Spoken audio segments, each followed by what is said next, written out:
Творожный пирог дайындаймыз.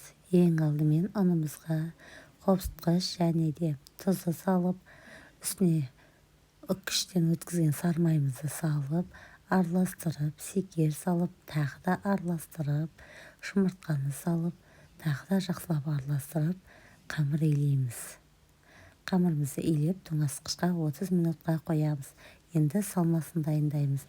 Сүзбеміздің үстіне қаймақ, жұмыртқа, секер салып, жақсылап блендермен езіп аламыз.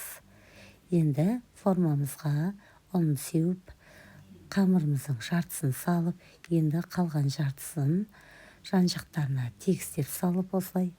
Енді осылай шанышқымен түзеп аламыз да, салмамызды салып, 180 градуста қызып тұрған пеште 35-40 минут пісіреміз.